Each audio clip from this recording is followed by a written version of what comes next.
Hello, everyone, from the Mountain Boys Digital Studio here in Fresno, California. This is the Beem and Dean Show. We're up to episode 94 on this February 26th with the sports director of KC24 and CBS 47, Scott Bemis. I'm Dean Shiro. Scotty, the NHL is back underway after the Olympics.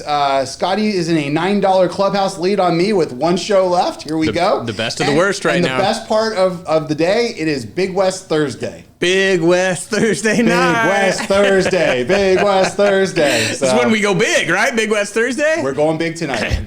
We're going big. So anyway, any opening thoughts before we get started? It's Big West Thursday night, Dean. It's time to celebrate. Opening thoughts. I don't know, kind of coming down a little bit from 2 weeks of the Olympics and just how much fun that is. We've talked about it before, but it's just a great sporting event, the Olympics still. And so kind of transitioning now into thoughts of March Madness, which is right on the horizon here. It sure is. And with that being said, let's get into our coming in hot.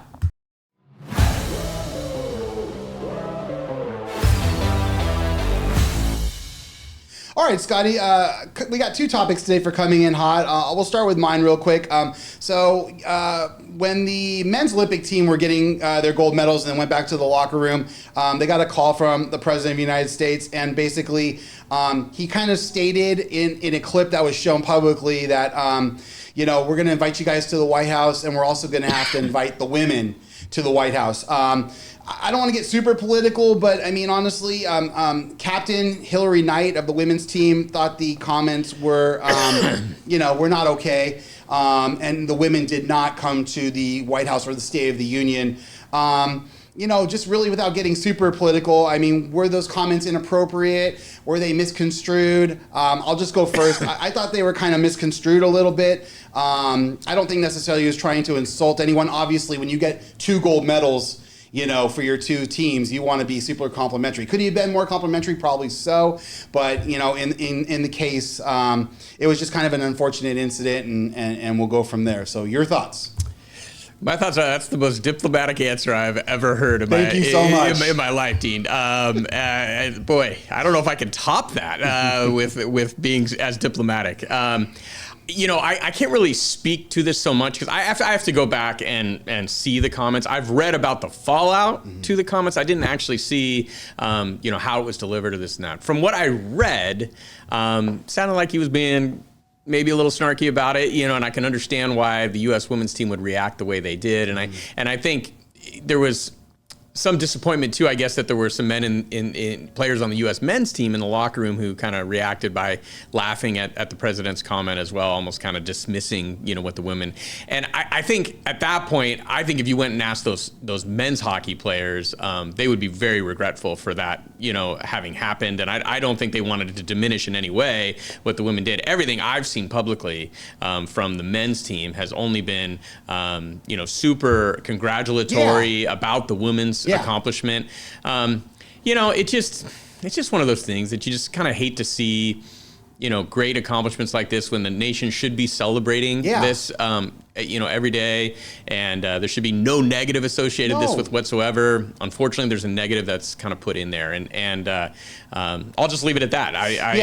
Fair enough, Scott. Like I said, I don't mean to put you on the spot so much, but I was just kind of saying we really just need to celebrate both teams. I mean, the fact that both of them got gold medals and the women's team, with all the success they've had, this is not their first gold medal in 46 years. They got gold in 2018 and they got the first original gold, I believe, wasn't it? So, right? Well, I'll say this. They've been the more successful team, if we're being honest. It does highlight something, though, Dean, too, that, that women's sports has made tremendous leaps, as far as maybe the battle for equality, right?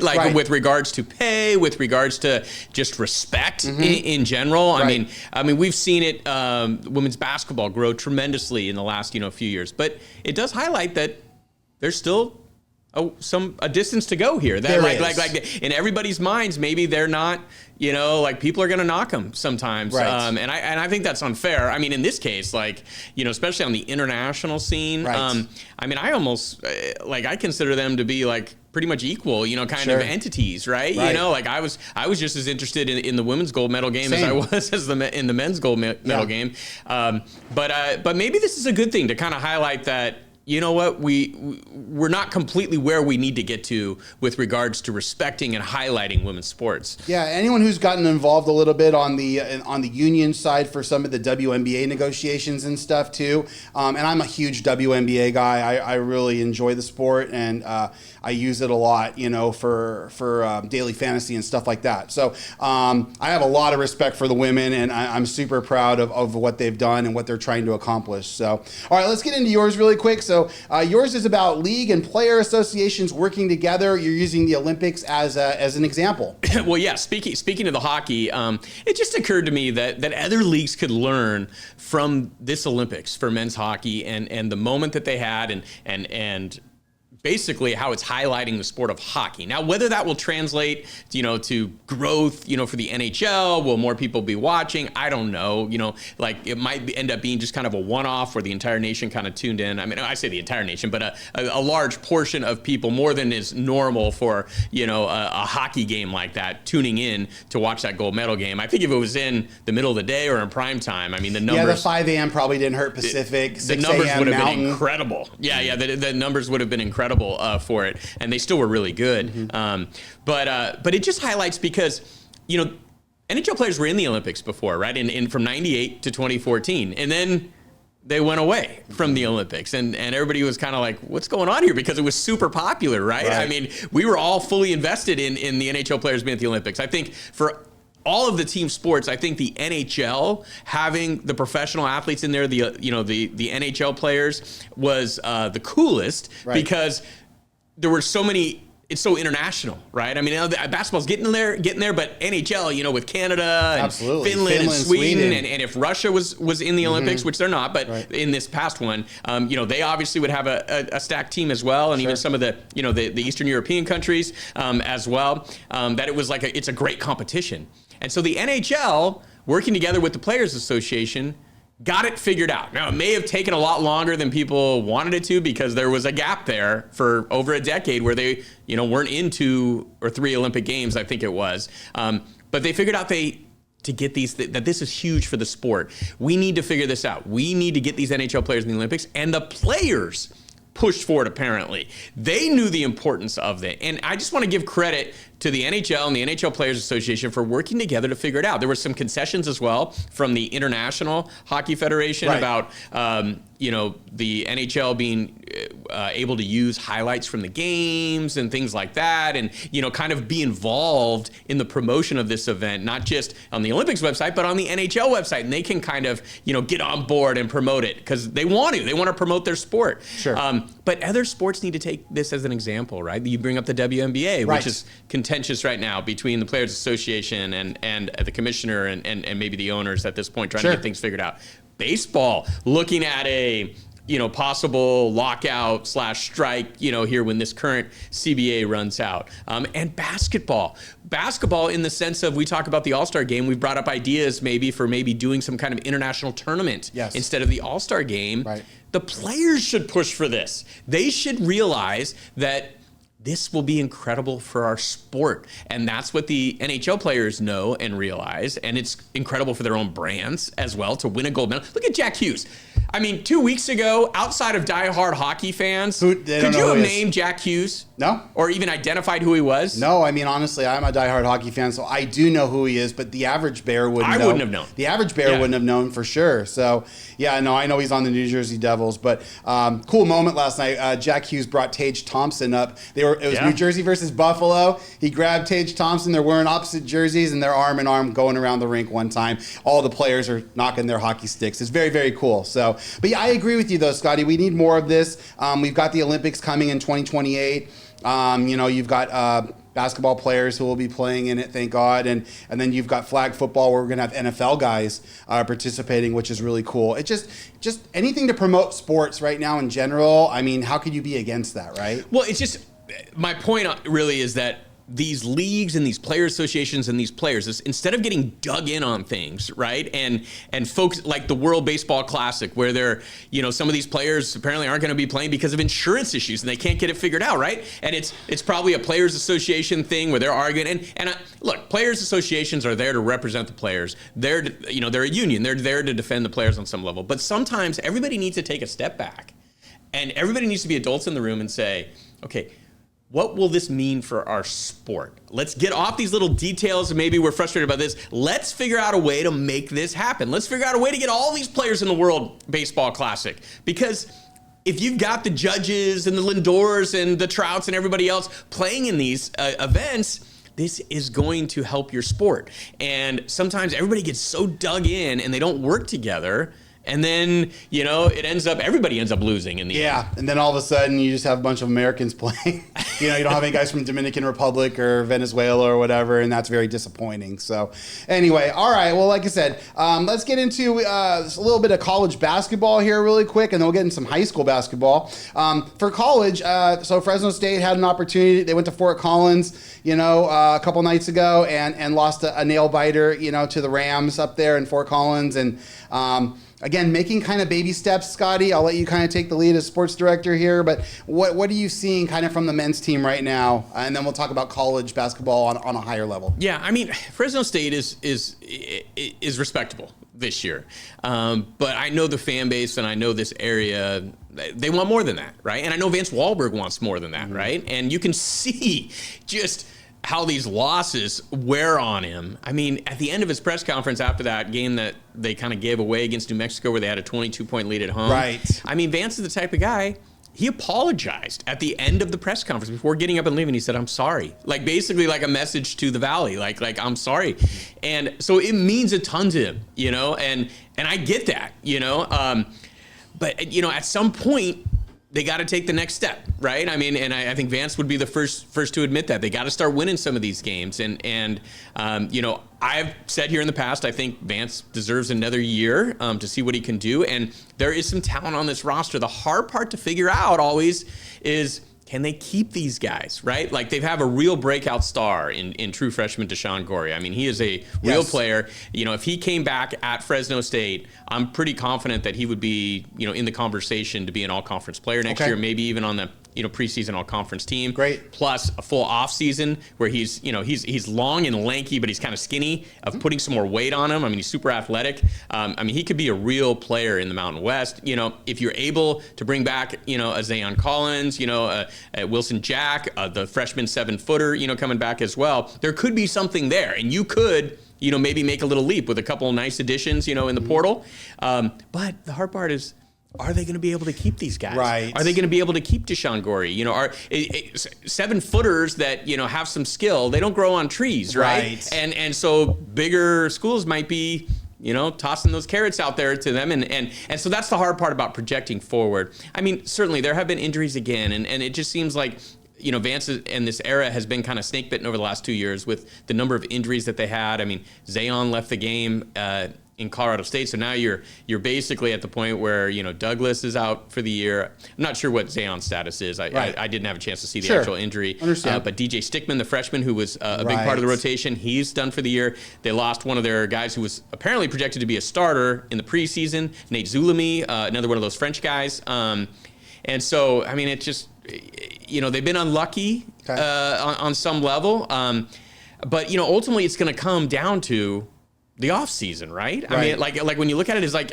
are they able to convince these guys to stay? Can they offer them enough money to stay? Well, let me ask you this then, Scott. You're the general manager of the Fresno State men's basketball team, and everyone stays. No one leaves via portal. What do you need to add to this team to get them to that next level? Let's just say everything stayed the same. What are they missing at this point, in your opinion, that they need more of? Well, even though they have, a 7-footer in Wilson Jack, and he's a European 7-footer, he kind of plays kind of that little bit of below the rim game, kind of like a Jokic, but he doesn't have the physical, girth, beef of a Jokic, right? Okay. So he's not as dominant down low. To me, they need a defensive presence, down low, and so they need somebody to be who can be kind of an eraser at the rim and then rebounding. They need a little bit more size and strength on the front line.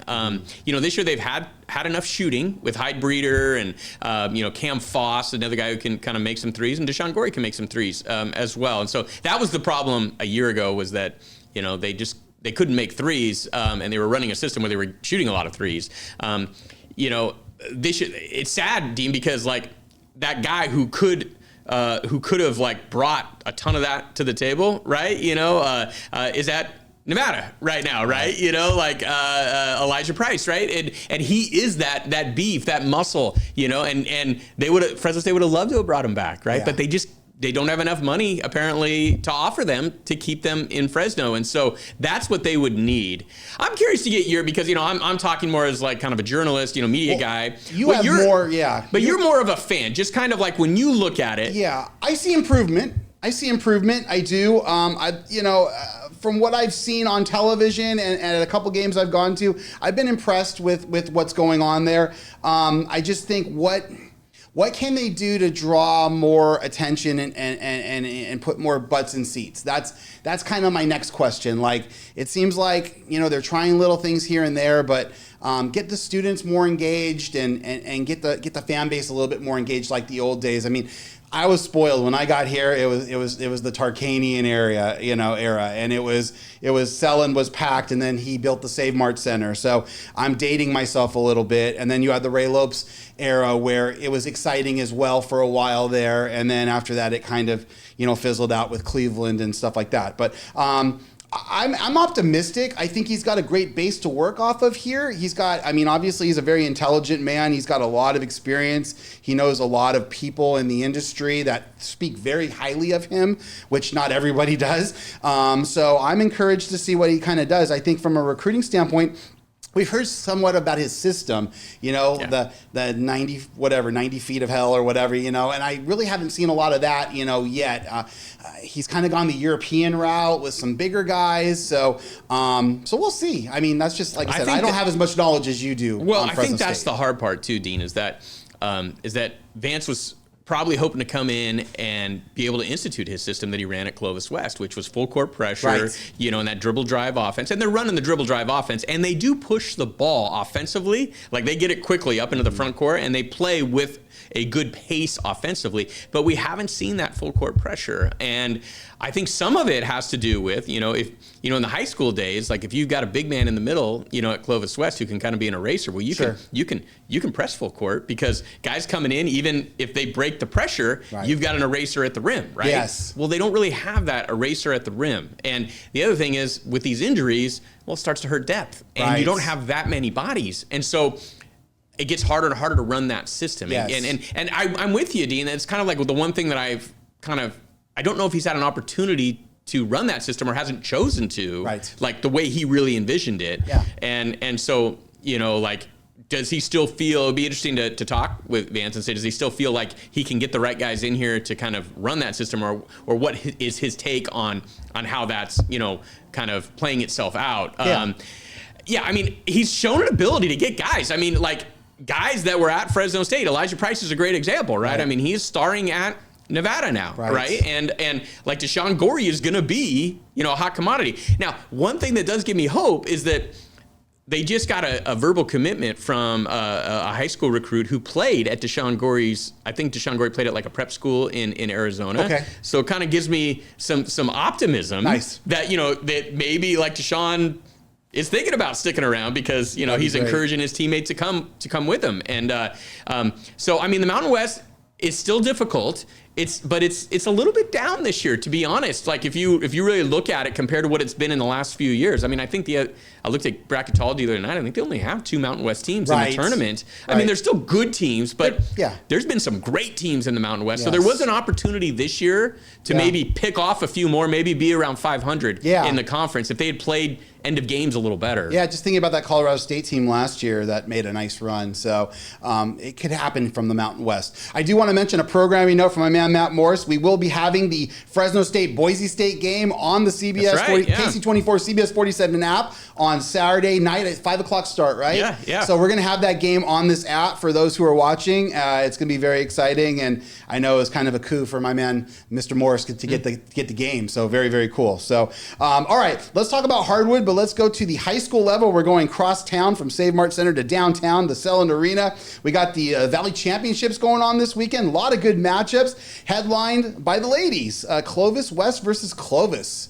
Yeah, always a battle. We were talking, right, Dean, earlier about women's sports, kind of in relation to Trump's comments, and to me, it's kind of interesting because I actually think, like, in the lead up to the Valley Championship games, Friday and Saturday at Selland Arena, so they'll have 12 championship games, divisions 1 through 6 on both men's and women's sides. And by the way, if you've never been over there, it's great. It's a great atmosphere. You get the students, they bust them in, for their respective game, and they do their thing, and then they file out, and the next group files in. It's pretty cool. So. Give the Central section a ton of credit, and I think Fresno Unified is very involved in this as well, and anybody who's involved with the production and just putting on this event, because it really gives these kids an incredible experience. They get to play in an 8,000 seat arena, right, the big time, and they get introduced, like the NBA teams do, and they come through the fog, right? They come through the fog when they run out onto the floor, and then afterwards, if you win, you get to go up on the podium on the riser, right? Yeah, and you get interviewed, and the confetti falls, and so it's really cool. Very cool. It's a very cool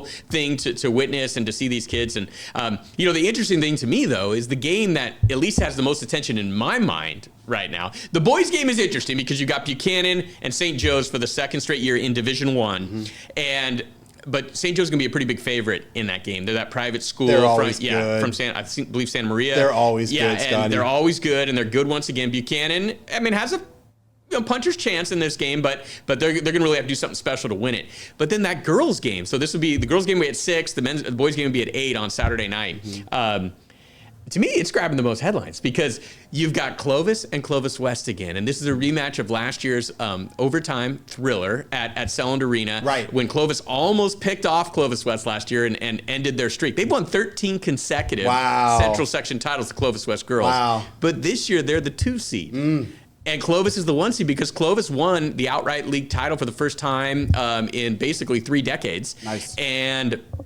And so this game has a lot of juice, and it just shows that, like, to me, it's pretty cool that, like, a women's basketball game has this kind of juice and has this kind of attention. Love it. And has this kind of players that are in it. I mean, you're going to have, at least a couple D1 athletes on Clovis. Clovis West for sure will have, like, probably 4 or 5 by the time they end up graduating who will be on their roster. Crazy. And Sadie Sin, if you haven't watched her play, she's the Clovis point guard. She's a blast to watch. Speaking of the Big West, I think she'll be playing at Long Beach State next year. There you go. It is Big West Thursday, Scott. We're going to talk about it in just a minute. But just a fun event. And I just want to encourage anybody in the Valley who's never been to that event to go out and support high school athletics for one. And you're going to see some great basketball and you're going to see some great environments. Yeah, I second that motion, by the way. And I also want to mention, too, this is also their ticket to get to state, right? And that would be, is that at Golden One then? It would be a Golden One in 2 weekends from this weekend. It's another nice little nugget out there. It's a nice little carrot in front of these guys, right? Although I will say what they have done with Division I, because they bring a lot of, like, Carruthers, for example, small school. They actually are so good that they played in the Division I Central Section playoffs. Right.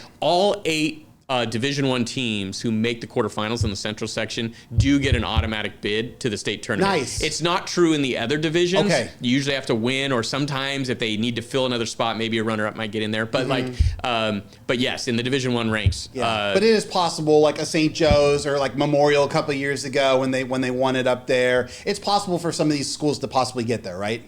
To state championship to the games? state, yeah, yeah, for sure. I mean, the thing is, like, about a Carruthers, you almost feel bad for them because they're in the Division I Central Section bracket, right? And they probably by enrollment would be like a D4 or D5 team. But the thing is, they would probably beat the D4 or D5 opponent in the championship game by 40, right? Yeah, and so totally they've brought in, like, competitive equity into it. They're so good for their enrollment size that they end up in Division I. So it's going to be really hard because they have to play Clovis West, and they ended up losing by, I think, 38 to Clovis West, right? Like in the end. But, like, I mean, you're going up against this all power.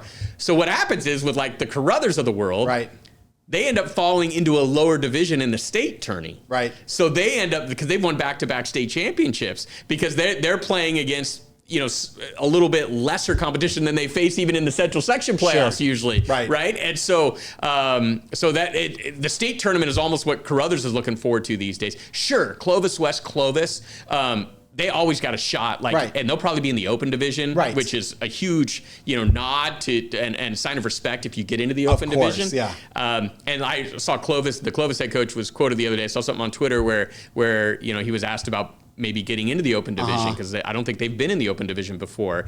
And he said, yeah, bring it on. I would love it. That'd be awesome, right? And I love that kind of attitude, right? Me too. Well, good luck to all the teams playing. We're all rooting for all you guys. So with that being said, it's the end of the month, so you know what it means. It's time for Money Plays.